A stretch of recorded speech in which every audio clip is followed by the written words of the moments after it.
Just take that one step.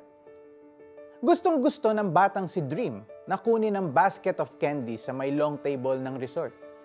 Pero bago siya makarating doon, may tila river pool na kailangan niyang tawirin. Tinatawag siya ng tatay niya na nasa kabilang side of the pool. Pero sumagot siya, "Ayoko po, Daddy. Hindi po ako marunong lumangoy." Still, her dad cheered for her. "Kaya mo yan, anak! Just take that one step and you will see." But because she was afraid, she did not dare to set her foot into the water. Not until makita niyang lumalakad ang kapatid niyang si Brave papunta sa same goal niya. It turns out, below the knee lang pala ang taas ng tubig. A lot of times, gaya rin po tayo ni Dream. Maraming opportunities ahead of us, pero hindi natin gustong umalis kung nasaan na tayo dahil takot po tayong malunod. We fear the unknown. May wisdom naman talaga sa pagsisigurado.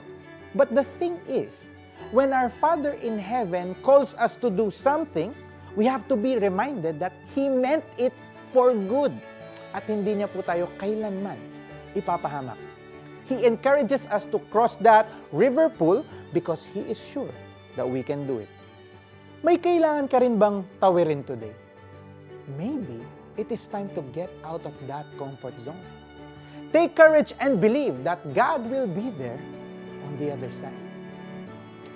Pray po tayo. Lord, thank you for your word today. Please give me a brave heart, Lord, as I listen to your instructions. Lalo na po sa mga oras na feeling ko hindi ko kaya. Increase my faith so that I can take that one step and keep following you. In Jesus' name I pray.